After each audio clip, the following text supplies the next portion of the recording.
yeah, now it's got the numbers in the top, go ahead. Okay. Hi, my name is Emily Sargent. I'm here interviewing my grandpa, my great-grandmother, and my uncle about the Worcester tornado of 1953.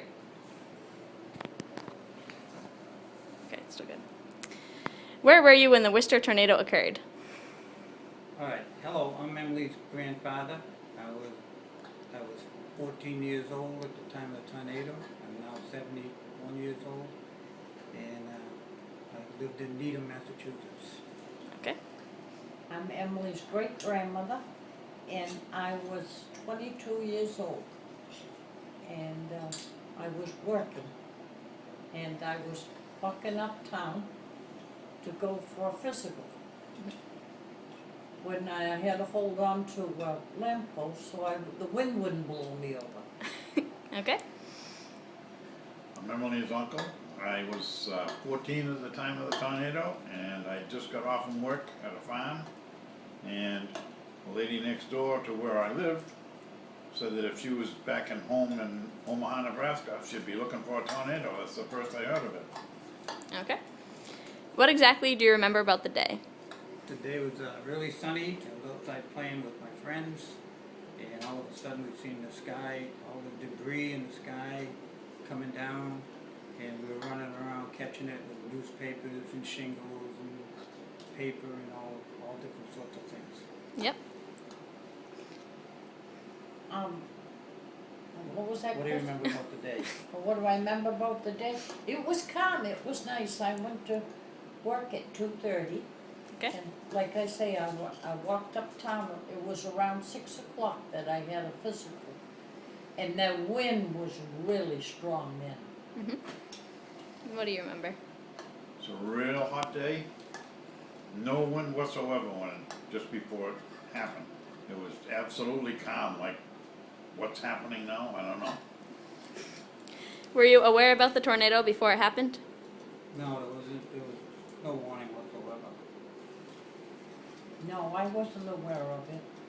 No. No warning. No. None. Okay.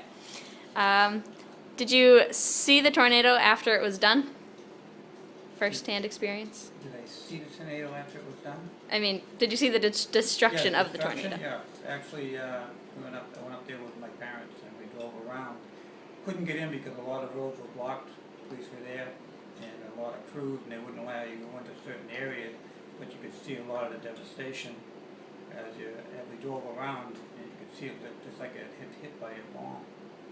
Where it was just flattened out. Mm-hmm. It was, I seen it on TV. It was on TV all day and all evening to show, and it was awful to see all the houses that were down and flattened. I was at the scene 2 hours afterwards with the farmer that I worked for. His relative owned a house right in front of Assumption College, and we went up to take all the furniture out of the house because it got picked up and moved over.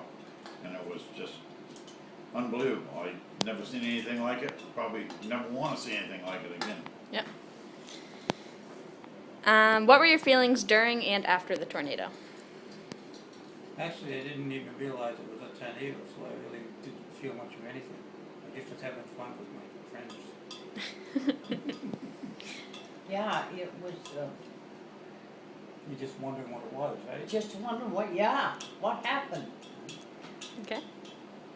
Mostly amazed by the devastation.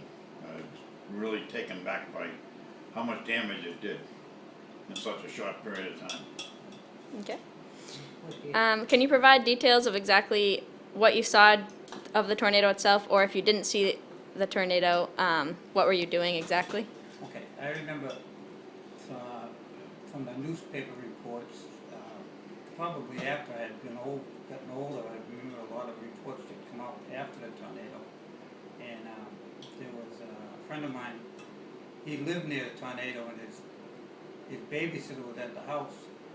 And he came running down the street, and this was at a later time, we were talking about it, and he said that his babysitter opened all the windows, and his house was the only house still standing, because she had opened all the windows. And his garage roof had been lifted and dropped over on top of another garage, because all the houses were almost the same. Oh. I just remember seeing it in the paper and on TV and how bad it was, how people just didn't know what to do with so many houses flattened. Mhm. The house that we went in to take the furniture out of was actually picked up and turned a quarter of a turn and set down on the foundation, but it was, half the house was on the foundation, half wasn't, Yep.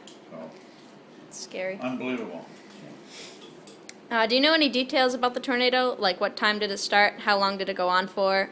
What direction it was going, and how fast the winds were? All I remember was probably sometime in the afternoon, maybe between, probably between 2 and 4 or something like that.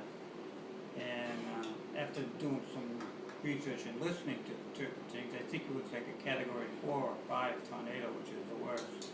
Winds were over 200 miles an hour. Mm-hmm.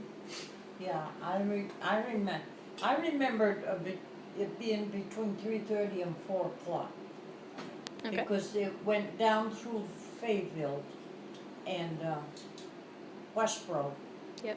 And my husband was coming home from work, him and his friend, and they couldn't believe the wind. Okay. I believe it came from the west to the east, and I don't know exactly where it stopped. I think it was Southborough, but it did most of the damage in Worcester, and the rest of it was pretty much a house here and a house there because it was not as populated as Worcester. Yep. How long did it take for the news to spread about the tornado? Hello. Well, you gotta remember back then, not everybody had a TV. Mostly radio was what most of the people listened to, in the newspaper. So it probably took a little longer than it would today. Could be, you'd know about it instantly today. Back then, it probably took between 8 and 10 hours before people knew a lot about it. By mouth, Mhm. by mouth, mostly it went through. Yep. Did you see pictures in the newspaper you Yeah. mentioned? Pictures in newspapers. Yep. Okay. Do you remember Most anything of specific? the news